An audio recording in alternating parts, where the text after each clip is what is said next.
Assalamualaikum warahmatullahi wabarakatuh.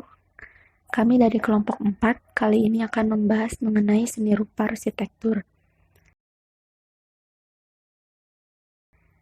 Yang pertama yaitu mengenai pengertian seni arsitektur.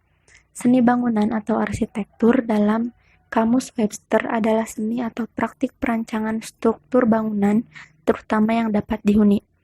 Istilah arsitektur mulai diperkenalkan pada sekitar abad ke-1 sebelum Masehi. Marcus Vitruvius Polio, yang kemudian dijuluki sebagai Bapa Arsitektur, memperkenalkan istilah arsitektur melalui bukunya yang berjudul De Architectura. Namun, pada dasarnya sejak generasi pertamanya manusia sudah berarsitektur, dalam batas pengertian bahwa arsitektur berkaitan dengan perencanaan dan perancangan lingkungan binaan. Sebagai suatu seni, arsitektur tidak dapat dilepaskan dari berbagai kaidah seni, prinsip-prinsip keindahan yang juga merupakan kaidah dasar di dalam bidang seni lainnya seperti kesatuan, keseimbangan, keserasian, irama juga dipergunakan sebagai kaidah dasar di dalam arsitektur. Perwujudan arsitektur merupakan hasil manifestasi nilai-nilai seni. Orientasi arsitektur adalah menghasilkan karya ruang dan massa 3 dimensi yang menekankan hakikat dan keberadaan serta efek ruang sebagai wadah yang akan dipergunakan manusia di dalam melakukan kegiatannya.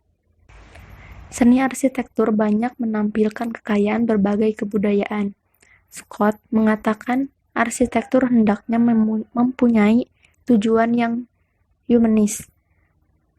Bagi Norberg, tugas para perancang adalah menyediakan suatu pegangan eksistensial bagi pemakainya agar dapat mewujudkan cita-cita dan mimpinya.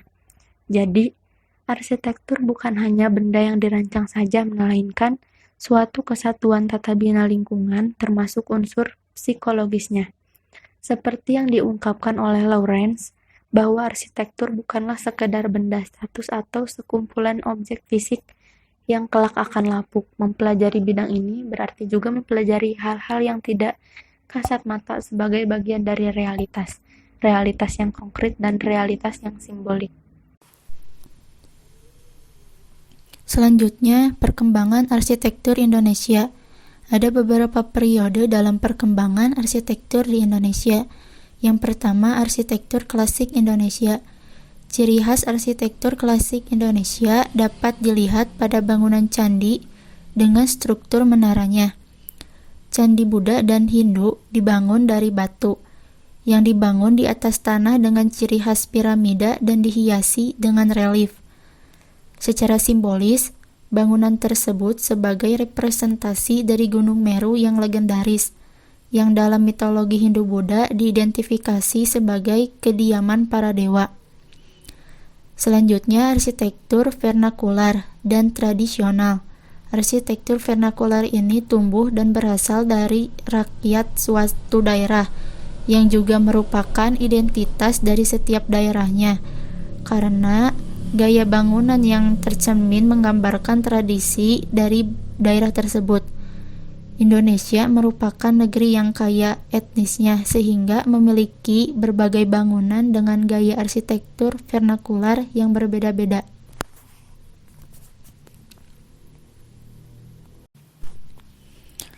Lalu selanjutnya arsitektur zaman Islam. Kedatangan Islam tidak mengarah pada pengenalan bangunan yang sama sekali baru, melainkan melihat dan menyesuaikan bentuk-bentuk arsitektur yang ada, yang diciptakan kembali atau ditafsirkan kembali sesuai persyaratan dalam Islam. Contohnya, Menara Kudus di Jawa Tengah adalah bangunan yang mirip dengan candi dari abad ke-14 di era Kerajaan Majapahit. Menara ini diadaptasi untuk kepentingan yang lebih baru dibangun masjid setelah runtuhnya Kerajaan Majapahit. Yang terakhir, arsitektur kolonial. Arsitektur kolonial mengarah pada gaya Belanda yang dibangun oleh pemerintahan penjajah masa itu. Selama beberapa abad tersebut, gaya arsitektur pun ikut berkembang, mulai dari khas Perancis karena Pemimpinnya kala itu merupakan mantan pimpinan Napoleon, sampai seni kaca dan juga tren modern Belanda yang disesuaikan iklim tropis Indonesia.